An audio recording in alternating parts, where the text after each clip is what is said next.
Sini ada yang suka film horor? Pastinya banyak kan? Nah, hari ini gue bakal menjelaskan tentang film horor ya. Gue juga suka film horor ya. Sebagai pecinta film pastinya gue nonton juga film horor. Gue nonton Drag Me to Hell, gue nonton The Conjuring, gue nonton bahkan yang dari Asia, The Wailing, gue nonton ya.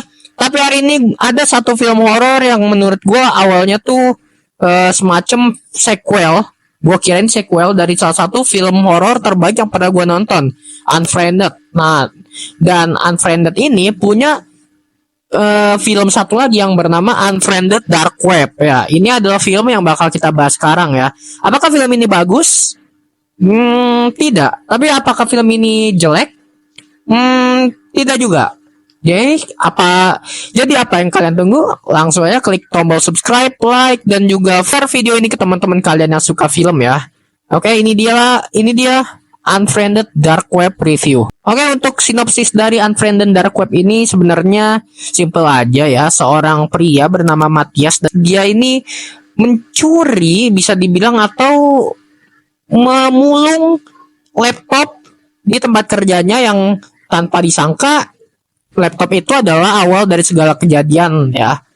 Nah, si Matthias ini punya pacar, yaitu adalah Amaya. Amaya ini dia nantinya bakal ditarget oleh si pembunuh. Nah, jadi si Matthias ini dia tuh meminta bantuan kepada teman-temannya yang ada Lex, ada AJ, ada Damon, dan ada Denari dan Serena. Nah, mereka ini itu kayak semacam teman apa ya, teman kayak dibilang deket juga enggak. Kayak si Demon itu kan di Inggris ya, dia jadi kayak temen lu pernah gak sih SD, terus teman-teman lu mulai mencar-mencar gitu, kayak reuni gitu, tapi di sini Zoom gitu. Nah, ceritanya simple banget guys. Ternyata laptop yang dicolong oleh si Matthias ini itu tuh ada video-video pesanan yang aneh-aneh banget guys. Mungkin bagi lo yang suka misteri, lo tau lah video-video yang aneh maksud gue itu gimana guys. Ceritanya simple banget dan endingnya tuh bener-bener ya apa adanya ya. Nah, langsung aja kita ke pro dan kontranya. Gue suka film ini karena awalnya tuh gue kira ini film bener-bener sampah banget. Gue ngeliat dari ratingnya tuh rendah banget, gak kayak film pertamanya yang sebenarnya rendah juga, tapi masih boleh lah gitulah. Tapi kalau misalnya Unfriended Dark Web ini rendah banget. Bahkan ini film kayaknya underrated banget guys.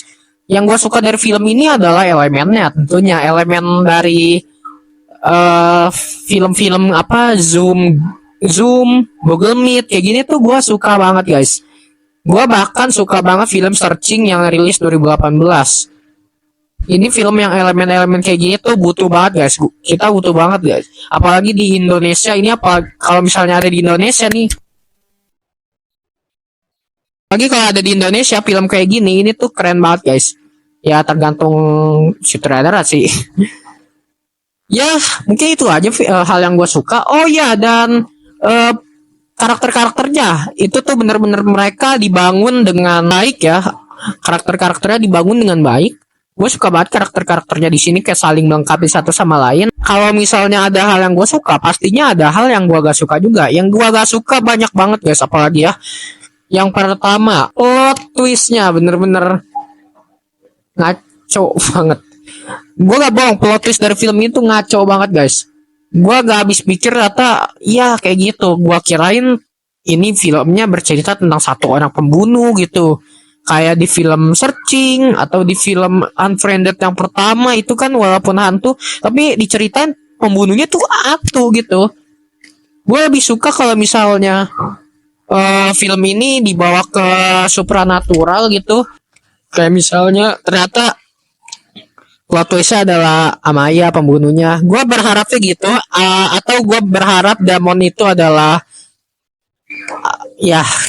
Tapi kita gak bisa komentar banyak. Ini film juga sebenarnya film yang cukup gue bisa dibilang gagal sebagai sequel. Bagi yang pengen nonton film ini tuh gue gak tahu ada di streaming apa enggak, karena gue sendiri nyari filmnya bajakan aja udah susah, apalagi streaming. Ya gue gak tahu apa kalau oprek-oprek juga bakal dapet. Tapi yang pasti ini film itu susah banget dicari. Bahkan kayaknya gak tayang di bioskop dulu. Gua nonton film ini sekedar iseng aja gitu, pengen nyari film underrated gitu. Oke, untuk skor mungkin film ini gua bakal kasih di skor 5 lah, 5 dari 10 karena filmnya menghibur tapi masih banyak PR untuk mereka ya. Ya, kurang lebihnya begitu ya menurut gua. Dan bagi yang pengen gua review film yang kalian request, bisa kalian tulis di kolom komentar di bawah pengen gua review film apa, atau kalian pengen gua bikinin top 7 film underrated, overrated kayak di Instagram gua yang bakal gua kasih di link di sini. Ya, silakan komen ya. Oke, gua Cinefuls. Gua pamit dan terima kasih.